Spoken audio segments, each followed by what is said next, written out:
Il y a des rencontres qui marquent une vie, des regards qui réveillent une mémoire ancienne, une sensation de déjà-vu qui dépasse toute logique. Vous l'avez senti, n'est-ce pas? Comme si votre âme reconnaissait quelque chose en lui, une connexion au-delà des mots, un lien qui semblait écrit bien avant votre naissance. Et pourtant, quelque chose en vous a résisté. Une voix intérieure, subtile mais insistante, vous a murmuré de prendre du recul. Pourquoi, alors que tout en lui semblait familier, votre intuition vous a-t-elle guidé sur un autre chemin? Était-ce la peur? Ou un appel plus profond? Aujourd'hui, nous allons plonger dans cette danse mystérieuse entre l'âme et l'intuition, entre l'attirance et la nécessité de s'éloigner. Pourquoi certaines connexions nous bouleversent-elles autant? Pourquoi avons-nous l'impression d'avoir trouvé l'élu, pour ensuite voir le lien s'effacer comme un mirage? Si vous avez déjà vécu cette expérience déroutante, restez avec moi. Ensemble, nous allons explorer le sens caché de ces rencontres, comprendre leur rôle dans notre évolution et surtout, apprendre à écouter cette sagesse intérieure qui nous guide, même quand le cœur voudrait choisir autrement.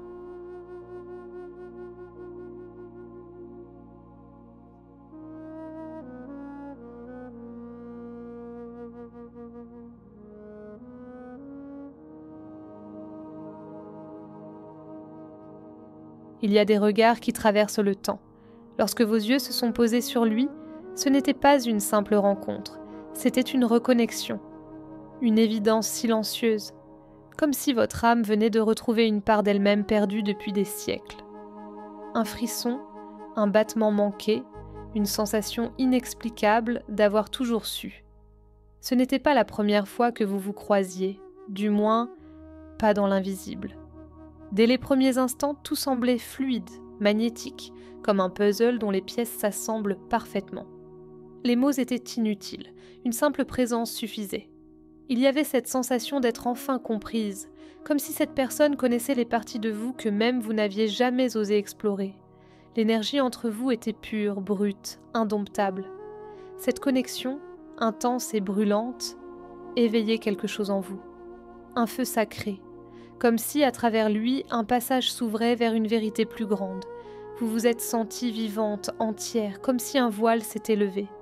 Chaque moment passé ensemble semblait hors du temps. Chaque échange résonnait dans les profondeurs de votre être. Était-ce le destin? Une promesse d'âme scellée bien avant cette vie? Mais avec cette intensité était venue qu'une tempête. Car ces rencontres ne sont jamais ordinaires. Elles ne viennent pas simplement nous réconforter, elles viennent nous réveiller. Elles secouent nos certitudes, brisent nos illusions et nous obligent à regarder en nous. Face à lui, vous n'étiez plus seulement vous-même, vous étiez la somme de toutes vos blessures, de vos espoirs et de vos peurs les plus profondes. Il était le miroir, celui qui révélait ce que vous cachiez au monde et à vous-même. Dans son regard, vous avez vu votre lumière, mais aussi vos ombres. Tout ce que vous pensiez avoir maîtrisé, refoulé, oublié, revenait à la surface avec une force incontrôlable. Était-ce un test? Un défi posé par l'univers pour vous rappeler qui vous êtes vraiment? Peut-être que cette rencontre n'était pas là pour vous offrir un amour classique, mais pour allumer une flamme en vous, une quête intérieure. Peut-être que son rôle était de déclencher un éveil, un retour vers vous-même, et si, au lieu de chercher à comprendre avec l'esprit, vous acceptiez simplement de ressentir avec l'âme, car ces rencontres ne sont jamais le hasard. Elles sont des invitations, des portes ouvertes vers une version plus grande de nous-mêmes. Elles ne promettent pas toujours un pour toujours, mais elles garantissent un avant et un après. Et ce voyage ne fait que commencer.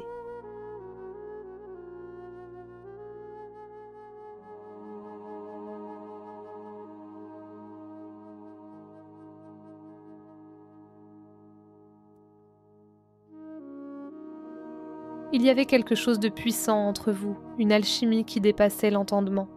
Et pourtant, il s'est éloigné. Peu à peu, presque imperceptiblement, il a commencé à se refermer, à ériger des murs invisibles entre vous. Vous avez senti ce changement, cette distance qui n'avait pas besoin de mots pour être cruelle. Pourquoi? Pourquoi, alors que tout en lui semblait appelé par cette connexion, a-t-il choisi de fuir? La réponse est simple mais douloureuse. Il avait peur. Peur de ce qu'il ressentait, peur de cette intensité qui menaçait d'engloutir tout ce qu'il croyait être. Car cette relation ne lui laissait pas le choix. Elle lui demandait de se regarder en face, d'affronter ses ombres, de mettre à nu ses blessures cachées. Et il n'était pas prêt. Depuis toujours, il avait appris à maîtriser ses émotions, à les enfermer dans une cage dorée où personne ne pouvait les voir. Il avait grandi dans un monde où la vulnérabilité était une faiblesse, où ressentir trop fort était un danger. Et puis, vous êtes arrivé, avec votre lumière brute, votre amour pur, votre capacité à lire en lui comme dans un livre ouvert. Face à vous, il ne pouvait plus cacher. Face à vous, il devait se révéler.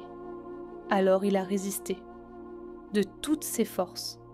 Il a cherché à rationaliser ce qu'il vivait, à se convaincre que ce n'était qu'une illusion, un caprice du destin. Il s'est accroché à ses habitudes, à son confort émotionnel, même si cela signifiait vous perdre. Car ouvrir son cœur, c'était s'aventurer sur un territoire inconnu, et l'inconnu pour lui était une menace. Et ainsi il a choisi la fuite. Parfois ce fut une fuite physique, une mise à distance brutale. D'autres fois, ce fut plus subtil. Il était là, mais absent. Son corps présent, mais son âme ailleurs. Il devenait froid, distant, insaisissable. Comme une marée qui avance et recule, il vous laissait espérer, puis disparaissait à nouveau. Ce cycle incessant vous a blessé, vous a épuisé, mais au fond, ce n'était pas contre vous qu'il se battait, c'était contre lui-même. Il vous aimait, d'une façon profonde, incontrôlable. Mais cet amour lui demandait de renaître, de laisser mourir l'ancien lui pour embrasser un chemin d'éveil qu'il ne se sentait pas prêt à parcourir. Alors il a préféré l'éviter, vous éviter. Non pas parce que vous ne comptiez pas, mais parce que vous comptiez trop. Et maintenant, il erre dans ce vide qu'il a lui-même créé, car on ne peut pas fuir indéfiniment ce qui est destiné. Il le sait. Et un jour, il comprendra que ce n'est pas vous qu'il devait affronter, mais la version de lui-même qu'il a toujours eu peur de devenir.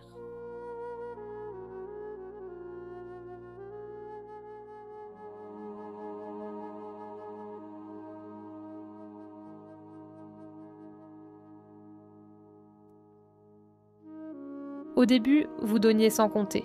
C'était naturel, instinctif. Votre amour était un fleuve, une source intarissable. Vous avez cru que si vous lui offriez assez de lumière, il finirait par voir clair. Que si vous l'aimiez assez fort, il comprendrait. Alors vous avez tendu la main, encore et encore, même lorsqu'il la repoussait. Mais à chaque geste, à chaque mot offert, il s'éloignait un peu plus. Plus vous vous ouvriez, plus il se refermait. Vous donniez de votre temps, de votre énergie, de votre âme, et en retour, le vide. Une présence absente, un silence pesant, des promesses suspendues dans l'air. Vous vous demandiez ce que vous faisiez de mal. Pourquoi, alors que votre amour était si pur, il semblait incapable de le recevoir ? Puis est venue la douleur, une fatigue profonde, un épuisement qui ne se résolvait ni par le sommeil, ni par le temps.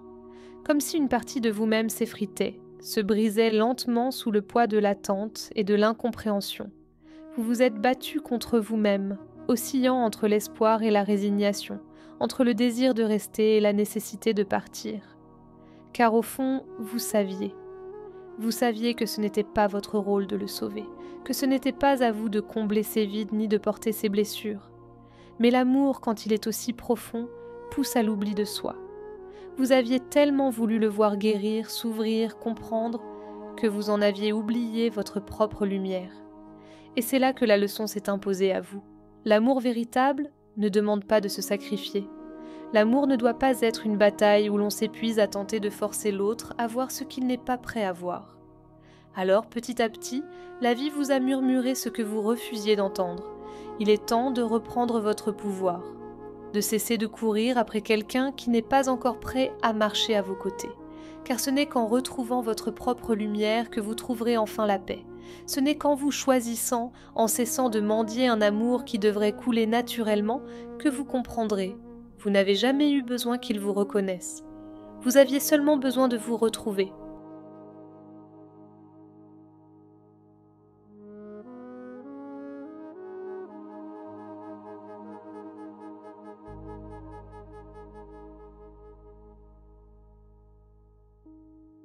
La séparation.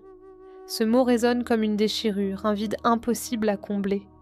Vous l'avez ressenti au plus profond de vous, comme si une partie de votre âme s'était arrachée, laissant derrière elle un silence assourdissant.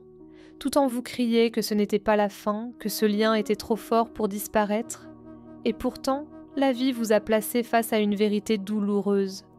Parfois, l'amour le plus puissant demande un éloignement. Mais pourquoi ? Pourquoi l'univers met-il sur notre route une connexion aussi intense seulement pour nous l'enlever ? La réponse est simple, et pourtant si difficile à accepter. Parce que c'est ainsi que l'on grandit. Cette séparation n'est pas une punition, mais une initiation. Elle vous pousse à regarder en vous, à comprendre que ce lien n'était pas là pour combler un vide, mais pour révéler ce qui en vous demandait à être guéri. Car lorsqu'il était là, tout tournait autour de lui. Vos pensées, vos émotions, vos espoirs, et maintenant qu'il est parti, il ne reste plus que vous.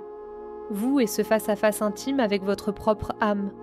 C'est là que réside la véritable épreuve, apprendre à exister pour vous-même et non à travers l'autre. Cessez de chercher hors de vous ce que seule votre lumière intérieure peut vous offrir. L'univers ne vous a pas séparé pour vous faire souffrir, mais pour vous libérer. Vous ne pouviez pas continuer à avancer en portant ce poids d'attente, en espérant qu'un jour il se réveille, qu'un jour il comprenne.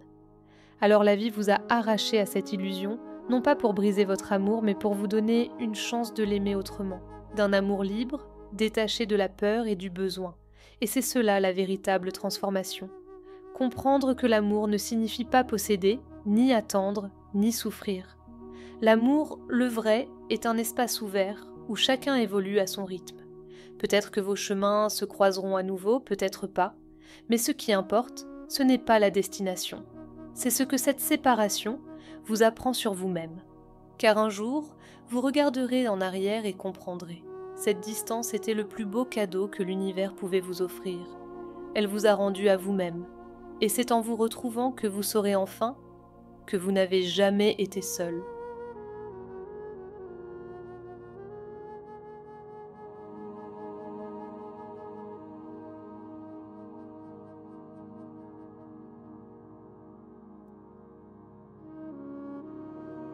Il y a une vérité universelle que l'on met du temps à comprendre.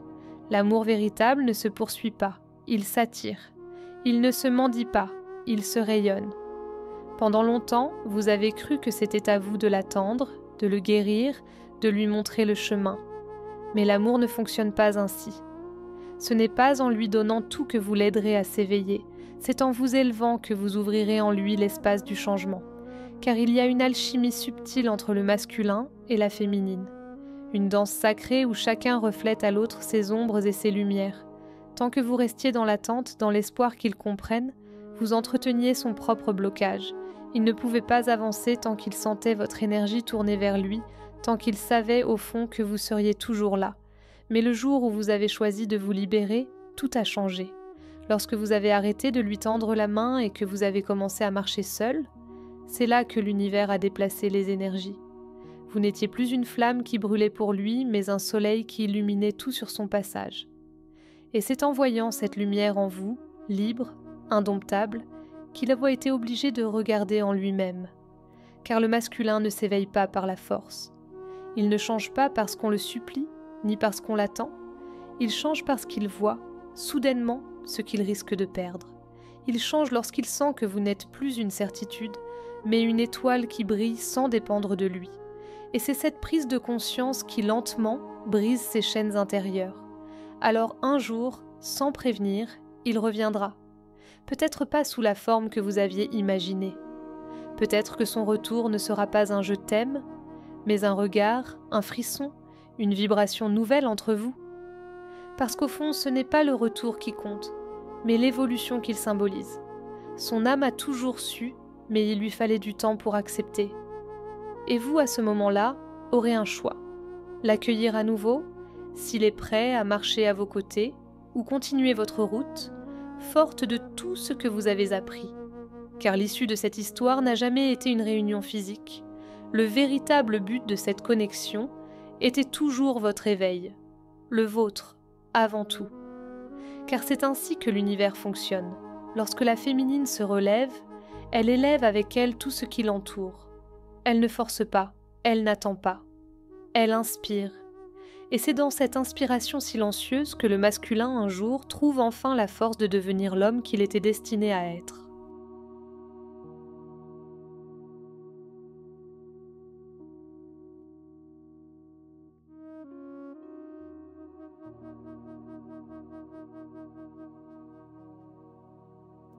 On passe une grande partie de notre vie à chercher l'amour à l'extérieur, à croire que quelqu'un viendra combler ce vide, apaiser ce manque silencieux qui nous habite.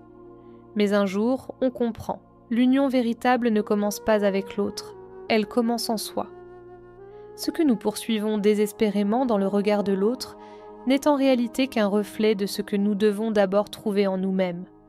Tant que vous cherchez votre complétude à travers quelqu'un d'autre, vous nourrissez l'illusion de la séparation. Vous donnez à l'autre le pouvoir de vous rendre heureuse ou de vous briser. Mais lorsque vous réalisez que vous êtes déjà entière, que votre lumière n'a jamais dépendu de qui que ce soit, alors l'énergie change. Vous cessez de courir, vous cessez d'attendre. Vous devenez. Et c'est là que la véritable union devient possible. Car une relation spirituelle ne peut être harmonieuse que lorsque les deux âmes sont en équilibre. Si l'un est dans la dépendance et l'autre dans la fuite, le lien ne peut que vaciller. Mais lorsque chacun a fait le travail en lui-même, lorsqu'il ne s'agit plus de combler un vide mais de partager une lumière, alors l'amour devient un espace libre et fluide. Cet équilibre intérieur ne se construit pas en un jour. Il demande de l'introspection, du courage, une capacité à affronter ses propres ombres sans chercher à les projeter sur l'autre. Il demande d'apprendre à s'aimer avec la même intensité que l'on aimerait une âme sœur. De comprendre que le lien le plus sacré que l'on puisse tisser est d'abord avec soi-même. Lorsque vous atteignez cet état de paix intérieure, l'amour qui vient à vous est différent. Il ne vient pas pour combler un manque, mais pour enrichir une plénitude déjà existante. Il ne s'accroche pas, il danse. Il ne blesse pas, il élève. Et c'est là que vous réalisez que l'union que vous avez tant désirée avec l'autre n'était en réalité que le reflet de l'union que votre âme cherchait à établir avec elle-même.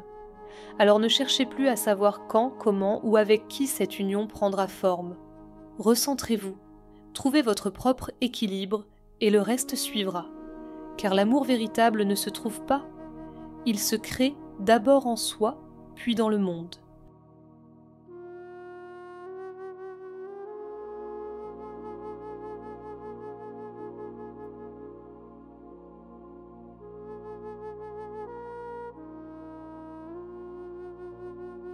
Tout au long de ce voyage, vous avez cherché des réponses. Vous avez voulu comprendre pourquoi cette connexion était si puissante, pourquoi elle vous bouleversait autant, et surtout, pourquoi l'univers semblait vous éloigner de celui que votre âme reconnaissait.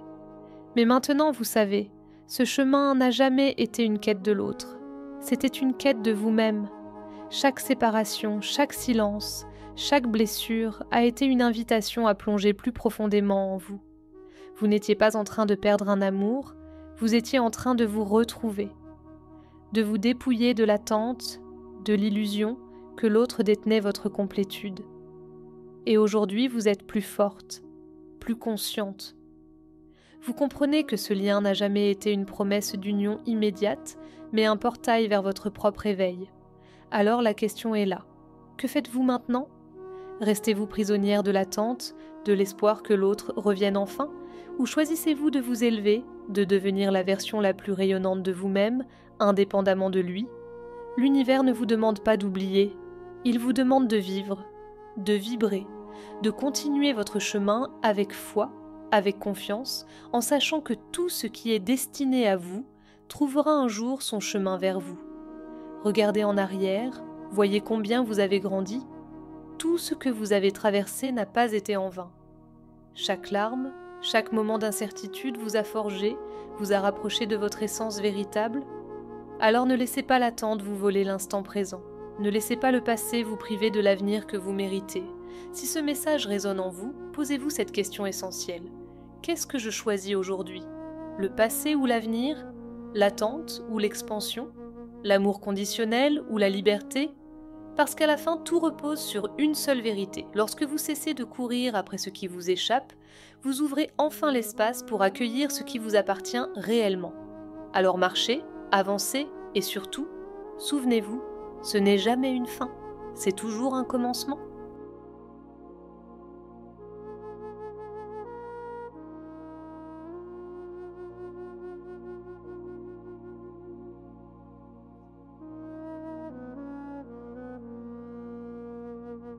Si ce message a résonné en vous, partagez votre ressenti en commentaire. Avez-vous déjà vécu une connexion aussi intense?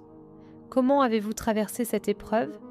Votre histoire pourrait inspirer d'autres âmes en quête de réponses. Et si vous voulez continuer ce voyage spirituel avec moi, abonnez-vous à la chaîne et activez la cloche pour ne manquer aucune nouvelle vidéo. Ici, nous explorons ensemble l'amour, l'âme et la magie de l'univers. Laissez un « Je choisis mon élévation » en commentaire pour ancrer cette transformation en vous. Rappelez-vous, ce n'est jamais la fin. C'est toujours un nouveau commencement.